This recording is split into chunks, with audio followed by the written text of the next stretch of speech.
Monsters.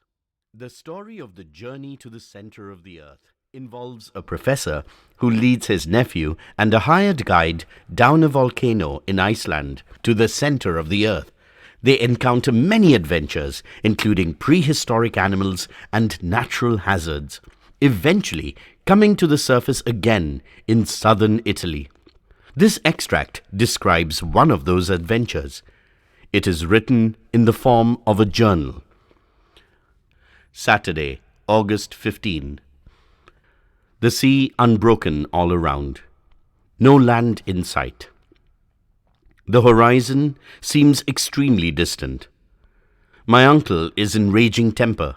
He examines the horizon all round with his glass and folds his arms with the air of an injured man. I remark that Professor Liedenbrock has a tendency to relapse into an impatient mood, and I make a note of it in my log. All my danger and sufferings were needed to strike a spark of human feeling out of him. But now that I am well, his nature has resumed its sway. And yet, what cause was there for anger? Is not the voyage prospering as favorably as possible under the circumstances? Is not the raft spinning along with marvelous speed? "You seem anxious, my uncle," I said, seeing him continually with his glass to the eye. "Anxious? No, not at all." "Impatient, then?" "One might be, with less reason than now." "Yet we are going very fast." "What does that signify? I am not complaining that the rate is slow, but the sea is so wide." I then remembered that the professor, before starting, had estimated the length of this underground sea at 30 leagues. Now we had made 3 times the distance, yet still the southern coast was not in sight. "We are not descending as we ought to be," the professor declares. "We are losing time, and the fact is, I have not come all this way to take a little sail upon a pond on a raft." He called the sea a pond, and our long voyage taking a little sail. "But," I remarked, "since we have followed the road that Saknussemm has shown us—" "That is just the question. Have we followed that road? Did Saknussemm meet this sheet of water? Did he cross it? Has not the stream that we followed led us altogether astray?" "At any rate, we cannot feel sorry to have come so far. This prospect is magnificent, and—" "But I don't care for prospects. I came with an object, and I mean to attain it. Therefore, don't talk to me about views and prospects." I take this as my answer, and I leave the professor to bite his lips with impatience. At 6 in the evening, Hans asks for his wages, and it is given to him.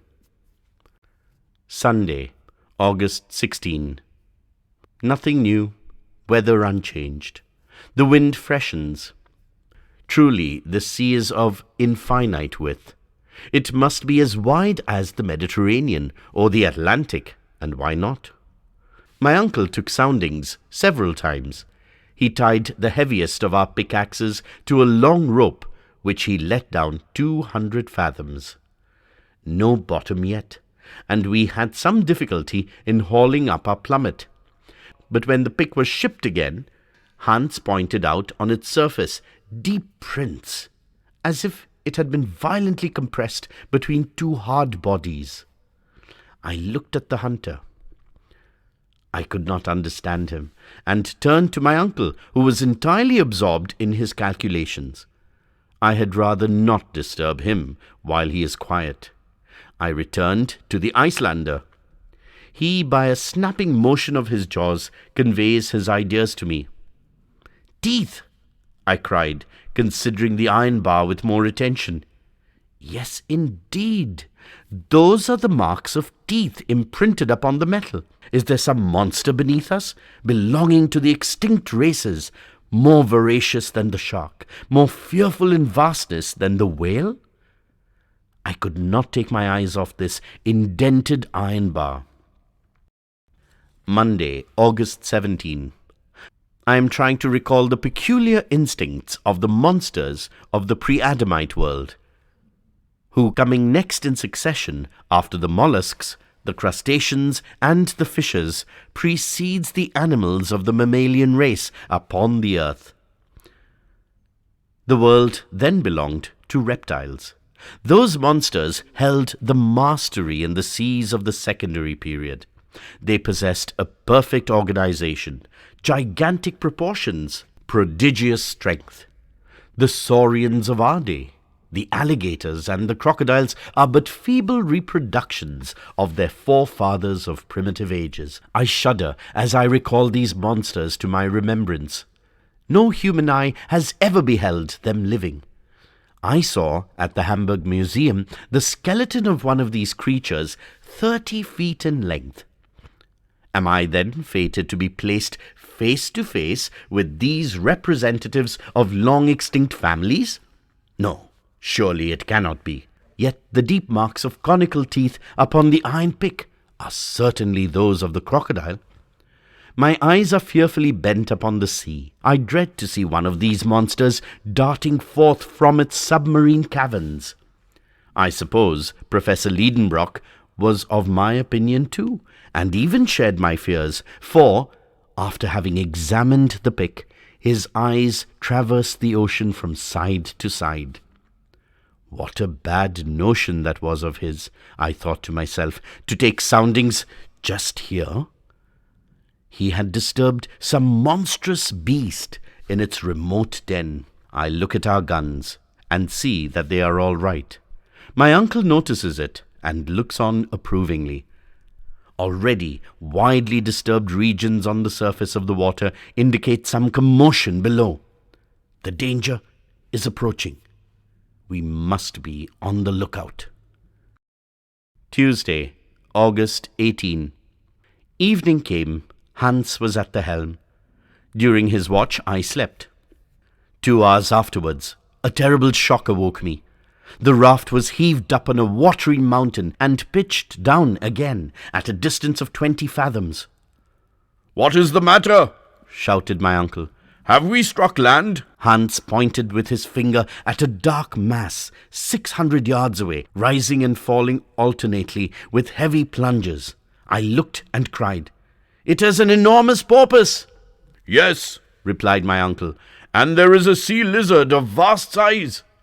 "And farther on a monstrous crocodile. Look at its vast jaws and its rows of teeth. It is diving down." "There's a whale, a whale!" cried the professor. "I can see its great fins.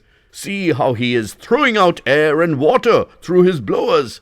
And, in fact, 2 liquid columns were rising to a considerable height above the sea. We stood amazed, thunderstruck at the presence of such a herd of marine monsters. They were of supernatural dimensions. The smallest of them would have crunched our raft, crew, and all at one snap of its huge jaws. Hans wants to get away from this dangerous neighborhood, but he sees, on the other hand, enemies not less terrible.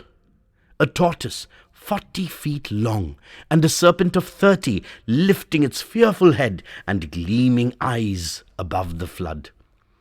Flight was out of the question now. The reptiles rose. They wheeled around our little raft with rapidity greater than that of express trains. I took up my rifle.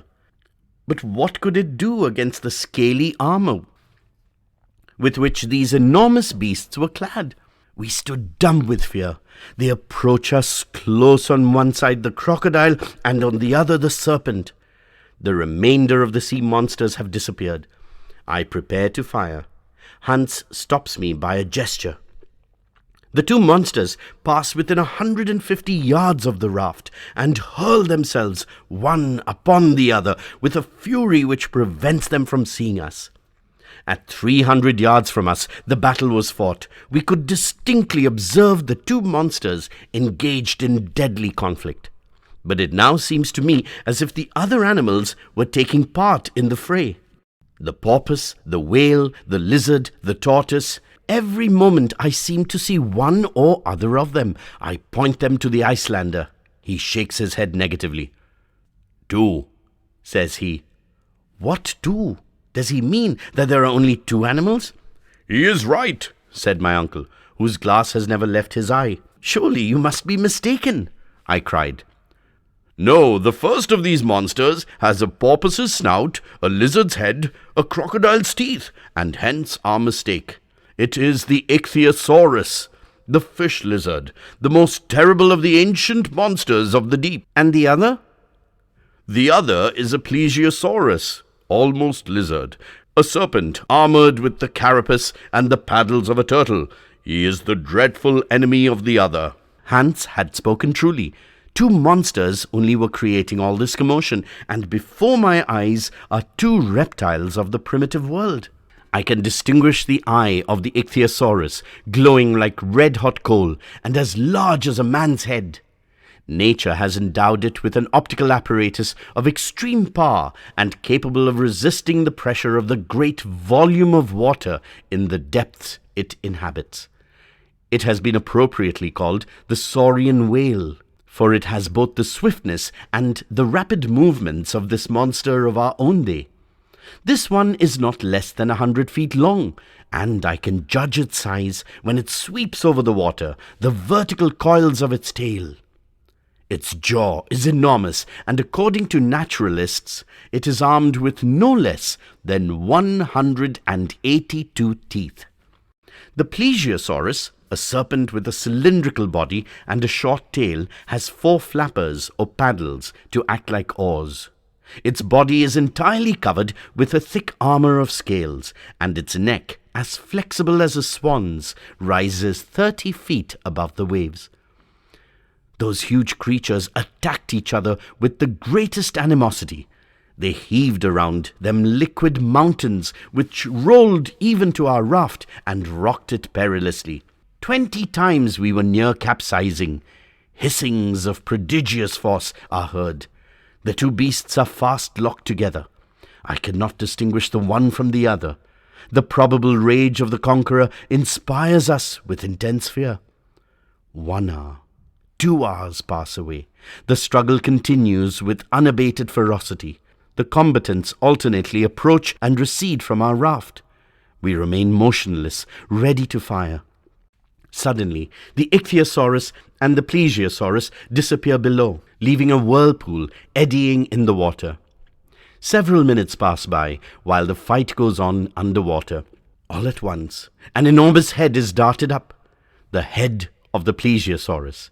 The monster is wounded to death.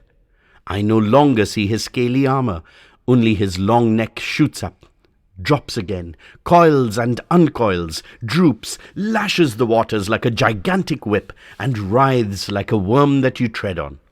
The water is splashed for a long way around. The spray almost blinds us.